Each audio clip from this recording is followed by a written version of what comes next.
Achilles hill একটি idiom বা বাগধারা, মানে কারো দুর্বল জায়গা। কিন্তু প্রশ্ন হলো, একজন প্রায় অজেয় যোদ্ধার নাম কেন আজ দুর্বলতার প্রতীক হয়ে গেল? এই গল্প শুরু হয় প্রাচীন গ্রিক মিথোলজির এক কিংবদন্তি নায়ক অ্যাকিলিসকে নিয়ে। ভাবুন, প্রায় ৩,০০০ বছর আগের এক পৃথিবী, যুদ্ধ, দেবতা আর ভবিষ্যৎবাণীতে ভরা এক সময়। অ্যাকিলিস জন্ম নেওয়ার পর তার মা সমুদ্রদেবী থেটিস এক ভয়ঙ্কর ভবিষ্যৎবাণী শুনলেন। তার ছেলে একদিন হবে মহান যোদ্ধা, কিন্তু যুদ্ধেই তার মৃত্যু হবে। মায়ের কাছে এর চেয়ে ভয়ঙ্কর কথা আর কি হতে পারে? তাই তিনি ঠিক করলেন, যেভাবেই হোক ছেলেকে অমর বানাতে হবে। গ্রিক মিথোলজিতে একটি রহস্যময় নদীর কথা বলা হয়, রিভার স্টিক্স। বিশ্বাস ছিল এই নদীর পানিতে শরীর ডুবালে তা প্রায় অভেদ্য হয়ে যায়। এক রাতে থেটিস ছোট্ট শিশুকে কোলে নিয়ে সেই নদীর ধারে গেলেন। তারপর তিনি শিশুকে গোড়ালি ধরে পানিতে ডুবিয়ে দিলেন। নদীর জাদুকরি পানিতে ভিজে গেল শিশুটির পুরো শরীর। কিন্তু ছোট্ট একটা সমস্যা ছিল। যে জায়গাটা ধরে তিনি শিশুটিকে ডুবিয়েছিলেন, গোড়ালি, সেটা যে পানিতে ভিজল না তা মা থেটিস খেয়াল করেননি।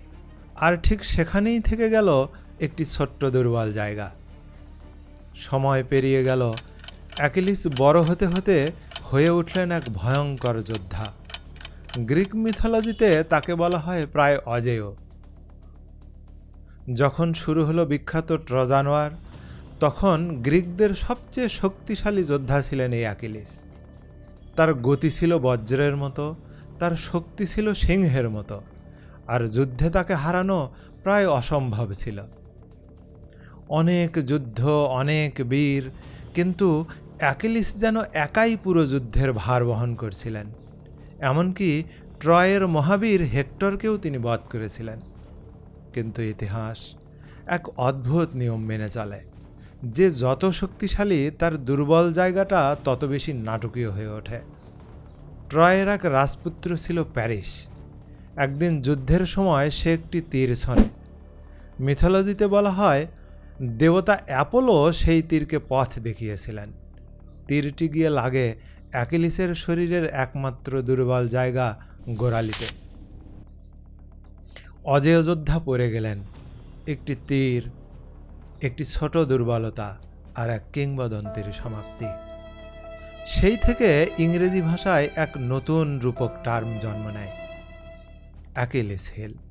মানে একজন মানুষ যত শক্তিশালী হোক, তার ভেতরে কোথাও না কোথাও লুকিয়ে থাকে একটা ছোট্ট দুর্বল জায়গা। একটা কোম্পানি খুব শক্তিশালী, কিন্তু নিরাপত্তা দুর্বল, এটাই তার অ্যাকিলিস হিল।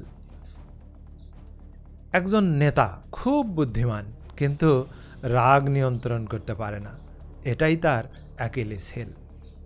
এই গল্প আমাদের একটা গভীর সত্যও মনে করিয়ে দেয়, মানুষ কখনো পুরোপুরি অজেয় নয়। প্রতিটি শক্তির ভেতরে কোথাও না কোথাও লুকিয়ে থাকে একটি গোড়ালি। আর ইতিহাসের অনেক বড় পতন শুরু হয়েছে ঠিক সেই ছোট্ট জায়গা থেকেই। আজ আমরা যখন অ্যাকিলিস হিল বলি, তখন অজান্তেই আমরা প্রায় ৩,০০০ বছর পুরনো একটি গ্রিক গল্পকে আবার জীবন্ত করি। একটি শব্দ, একটি দুর্বলতা, আর এক অমর কিংবদন্তি, এগুলোই ভাষাকে এত জীবন্ত করে তোলে। ভিডিওটি ভালো লাগলে লাইক, কমেন্ট ও শেয়ার করে আপনার ভালোবাসার জানান দিতেই পারেন। আর যদি শব্দের বা শব্দগুচ্ছের পেছনের এমন আরও অজানা গল্প যা কেউ বলে না তা জানতে চান, তাহলে চ্যানেলটি সাবস্ক্রাইব করে সাথেই থাকুন। ধন্যবাদ।